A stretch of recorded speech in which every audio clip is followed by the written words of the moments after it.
How's it going, my dudes? Welcome back to another video. So when I woke up this morning, I thought to myself, how can I get a tremendous amount of views? I mean, I woke up and then I decided that, hey, you know what? If your summon rates are exactly 1% and you do not have any PT in this game, then by right, in the long term, you are going to have a 1% rate. That's presumably the 1% is even correct in the first place, right? But I have high faith in this game and that their 1% really means 1% and not 0.5%. But that also got me thinking, because if we are considering a situation without PT, then 1% means 1%, right? But what if you include 120 PT? How would that affect your summoning rates? I didn't know how to phrase it and I didn't understand why as well, but I knew that there is going to be a difference.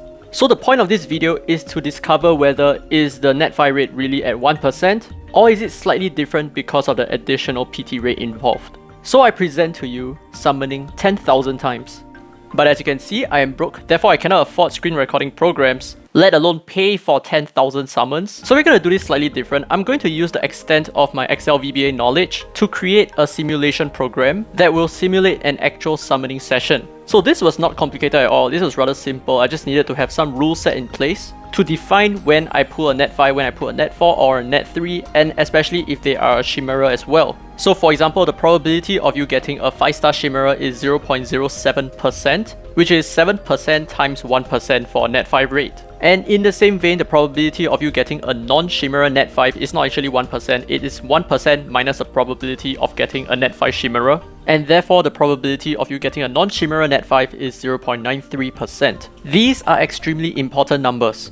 Anyway, I started blasting, and I wanted to validate the integrity of my program. So firstly, I had to check if it's actually working well. And secondly, very importantly, I needed to make sure that the PT was in place, if not this whole thing just goes to waste. So I actually hit the PT a couple of times, and that made me think that, hey, is there something wrong with my program? Did I miscalculate and I'm actually not getting net 5s normally? But nope, after 70 summons or so, I successfully summoned a net 5. We did it, boys, we did not hit the PT this time. And after my 641st summon, we finally got our Unas, and we are finally PvP ready. But I soon realized that I'm an extremely lazy person. What am I doing pressing buttons? So I decided to come up with a clock. And this clock is going to automate the process of me summoning, and it will continue to summon while I sleep, while I eat, while I shit. And now that our program is done, I'm gonna go for my lunch.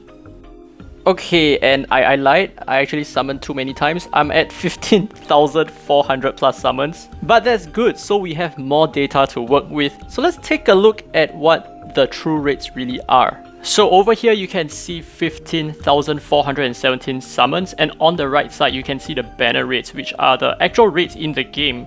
And it is also at this point that I realized that I forgot to take into consideration 4-star PT.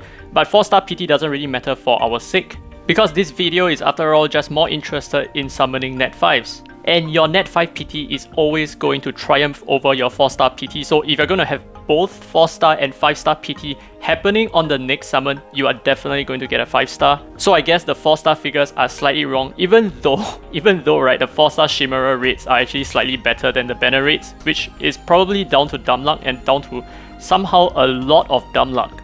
But as you can see, I have gone ahead to highlight whatever that is slightly higher than the banner rate. So it is clear to see that the 5-star Chimera and 5-star non-Chimera rates are definitely much higher than the banner rates. And in fact, it seems like the actual true rate of getting a 5-star is about 30% higher than that of whatever that is advertised on the banner. And this is exactly what I have hoped for. So the confusion that I previously had was, if you had PT rates, right? So previously, you could have probably summoned like 200, 300 times without getting a net 5 probably. But because of the PT rate being in place, you no longer have that kind of 200 or 300 bad luck. So you would truly never be screwed because of PT rate. And the PT rate is somewhere around 120, which is very close to the banner rates being 1 in 100. So all in all, if you add up both the 5-star probabilities, you're going to get somewhere around 1.32% net 5 rate. And this is 32% higher than whatever that is advertised on the banner, which is a 1% rate for a net 5. So the conclusion is this: it is very easy for you to go blinded by your own dumb luck. And it is human nature for you to actually realize that you have bad luck rather than when you have good luck. So for example, if you do have a streak of good luck, you're not going to take that into consideration when, let's say, the next 1,000 summons that you do are extremely poor. It is always human nature to think that your luck is below par. And the truth is, yes, some of you guys are going to have below average luck. Some of you guys are going to have above average luck. By the end of the day, you guys are just going to average out. And you're going to average out at 1.32% net 5 rate, not 1% net 5 rate. So with that said, I hope you guys enjoyed the video. If you did, don't forget to leave a thumbs up. It really helps the channel. Subscribe for more dislike content coming in the future. And this has been Free to Play, by the way. And as always, I will see you in the next video.